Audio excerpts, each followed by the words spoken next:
Salut everyone, welcome back to Unintentionally Frenchified, or welcome if you're new here. If you like content around France, around expats abroad, around culture shocks and culture differences, then you have found the right channel. I'm going to talk to you today about packing. If you're anything like me and you tend to overpack and you're trying to lug your own suitcase around with you and realize that there are so many things that you brought with on a trip that you never actually end up using, then this is the perfect video for you. I'm going to talk today about my tips, my hacks for packing when you come to Europe. All of these will be things that I've learned from experience. I've made the mistakes so that you do not have to make them. And then I'm going to finish off the video with a couple of things that I think you should absolutely bring when you're traveling to France. I think that's all. This is the perfect time to subscribe to the channel if you haven't already. Otherwise, hit the intro. C'est parti. Okay, first things first, basic, it's the suitcase that you bring. Now, I'm not here to sell you any brand. You can take whatever brand that you like. I just think there are two important things to keep in mind. I think it's important that your suitcase is easy to lug up and down stairs. And I think it's important sometimes that it's compactable, that it's easy to jam into small places. And the reason being is, depending on where you're at in Europe, and France is really known for this, there are not a lot of working escalators and elevators. So often, you're taking a suitcase like this and you're walking it up and down the stairs on your own without any help. And then when it comes to small spaces, you're renting a car in Europe, the size of the trunk is not as big as it is in the US. Or you're taking a train, there is very little luggage space for the bigger pieces of luggage on the train. So you're fighting for these type of spots, and being able to really smash your suitcase in there is sometimes incredibly helpful. My choice of suitcase personally depends a bit on who I'm traveling with. When I'm traveling with my family, aka when I have a toddler, I tend to like this type of backpack here. So very handy, got it from Decathlon like years ago, like a hiking backpack. And what I like about it is that I can throw it on my back. You know, it's got the straps, so it's really my hips and everything that's helping to support the weight. And then I have my hands free to run around after Eleanor's. So this is super useful. And as I said, it's soft on the front, so I really can jam it into areas when I need to.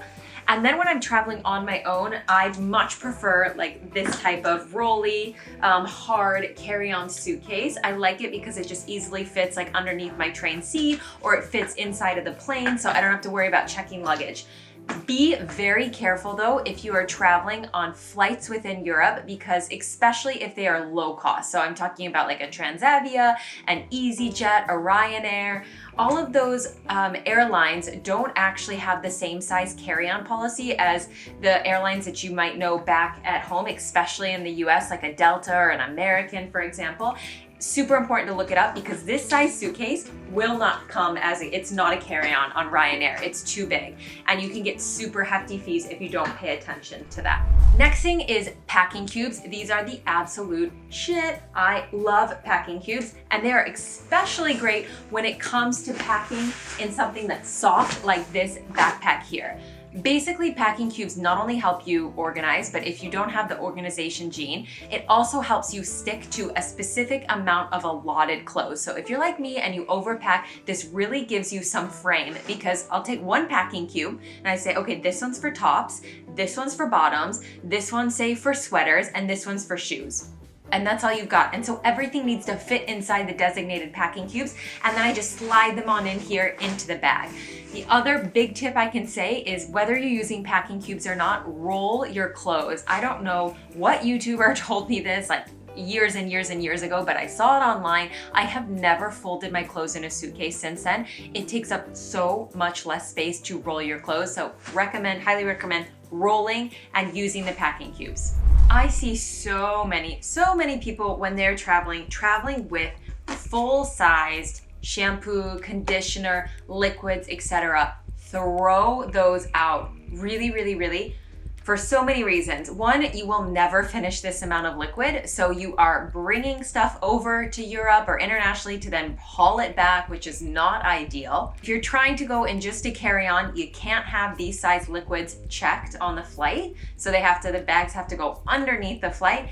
And then the third being, most of the brands that you have, and I'll come back to this later in the video when it comes to cosmetics, you can find them here. So unless you have a very particular like scalp condition or skin condition and you really need exactly that product, you'll find something to, get you through the last couple of days if you do run out. My tip that I like to use is either I get generic reusable bottles and I fill up the size that I need, which is super easy, or I think I've been reusing these bottles. Honestly, I don't know for how long. So I just pour in the own shampoo that I want, I pour in the conditioner that I want, and I just make my own bottles. And last time I tried for the very first time as well a shampoo and conditioner bar, which is really cool too. So you can also use bars, which is an easy way to get even more if you need more, but get through the whole liquid rule if you're doing carry-on.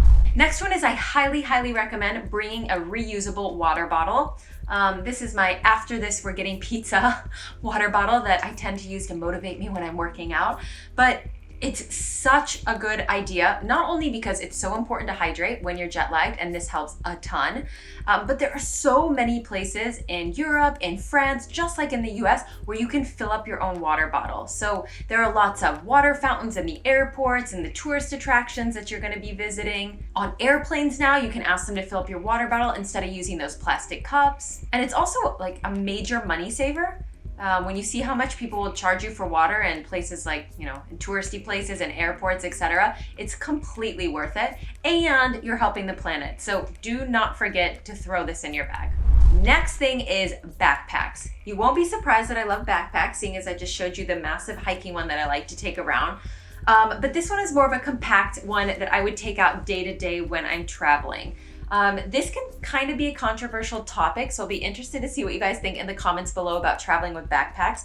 I really like a backpack because I think that it is better than having a handbag in terms of keeping your valuables safe, and also just in terms of putting the weight on your back instead of, on one side and cramping, here and sides of your back. What you have to be careful about with the backpack, it is a total pickpocketer's dream, especially this little pocket right here in front. I always travel with the motto that I don't travel with anything I can't afford to lose, but still it doesn't say that it's enjoyable if someone steals your things. So often when I'm traveling, I have half of my credit cards and my money at the bottom of my bag with stuff on top of it. And then I have the other half on me in a hidden money belt, or in say like a hidden pocket inside of a jacket, or my husband's got it, or we split something up. I wouldn't necessarily say this is the backpack that you need. This isn't like an anti-theft backpack. They do make specific anti-theft ones with lots of great pockets inside and places where you can hide things.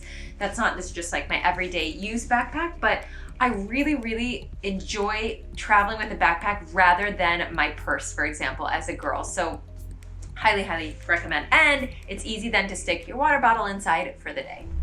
Comfortable walking shoes are a must. I know, especially for example, if you're traveling to, a city like Paris, that's the fashion capital of the world, and you want to dress up, that you think it would be great to bring like some high heels or some great, kitten heels. I really wouldn't recommend any of those. And not only do you have so many cobblestones around Europe that I've seen people break their ankle walking, and I've also seen multiple times somebody's heel get stuck between a cobblestone, and then when they walk, they rip the heel off of their shoe.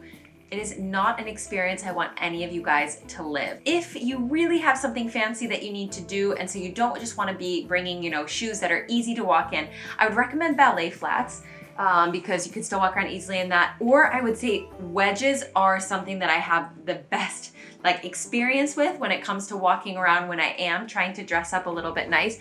But really, unless you're going to like a 3-star, 2-star, like Michelin star restaurant, or you're doing something really fancy, just leave the high heels, the kitten heels, even the boots with heels. I would just leave all of those at home. Not necessary. All right, final tip. A lot of people think that by bringing a converter or an adapter that everything is going to be fine, especially when they bring converters for some of their bigger things like hair dryers, curling irons, straighteners. And I'm sorry to bust the myth, but it is not true. Converters work with about 90% of things, but they don't work with everything. So I think it's super important when it comes to curling iron, when it comes to straighteners, when it comes to hair dryers, that you leave them at home. I have had a curling iron very similar to this start smoking when it was using a converter and then just died and never worked again. And I had a hair dryer that actually started spitting out fire and set off the fire alarm in a hotel and then never worked again. So please, please do not bring your, $150, $100 fancy, things for your hair that you just will end up not taking back, possibly in the same state that you brought them. I would recommend, if it's super important to you, just buying something while you're here, or just using what's available to you in hotels, or honestly, just really, if you need something, buy one when you get here. I don't think it's necessary to bring over something really fancy and risk it. All right, a couple of things that I absolutely recommend that you do bring with you specifically to France if you're traveling to France. The first is contact solution. Contact solution is 2 times more expensive in France than it is in the US, for example. So I highly recommend bringing that with you. I think all of the things that you will find in a pharmacy that are over the counter, so not a prescription, are more expensive than in the States. So I would bring some of those things that you might possibly know that you'll need from over-the-counter pharmacy. You can still find almost everything here. So if you're in a bind, you'll just pay the extra money and you'll have it. But if you know that you really tend to like something specific from the pharmacy, I would pick it up before leaving. Do bring deodorant. I'm not here to debate whether deodorant in the US versus France is better. All I'm here to say, and I have asked many American friends about this, but the deodorant in France, once you've used American deodorant, does not work as well. And so I would recommend, if you don't want to be stinking up the place or, having to walk with your armpits down like this, just bring your deodorant. That should be something you should not forget. Worth the space in the packing cube. Don't worry about cosmetics. If it's not vital, it's not something you use all the time, don't bring it with, because in a pinch, everything is here. All of the brands that you know are here, and it's less expensive. Most of your beauty brands are French that you use, and most of the stuff is made in Europe, and you can get it a lot cheaper here. So don't bring anything that you don't really need. Something I love doing is traveling with clothes that I know I need to get rid of, that I could donate at the end. And so I bring them on the trip, I donate, and it leaves room in my suitcase to bring stuff back. If you're traveling to Paris or to France, Paris is the fashion capital of the world. France has lots of really cool brands. You can check out things that you already know. Don't overpack coming to France. It is not necessary. I've said it once before in the video, but I'm gonna leave you with the final tip of don't travel with anything you can't afford to lose. We all have stories about the time when we were pickpocketed, when we lost this, when this and this and this happened. Just nothing you can't afford to lose. All right, let's wrap up this packing video. I hope you guys have enjoyed the tips, the hacks, the do's and don'ts, the things you should bring and you shouldn't. Let me know what you guys think in the comments below. If you've got tips you want to share with people, what you think of the backpack. I feel like this baby's going to be a little controversial, so I'm interested to see what you guys think and how you normally travel. I hope you guys are all gearing up to get to travel a little bit this summer. It's so nice to have things starting to be back to normal, feeling a bit back to normal when it comes to traveling. I will catch everybody in the comments then, and I will see everybody la semaine prochaine. Bisous!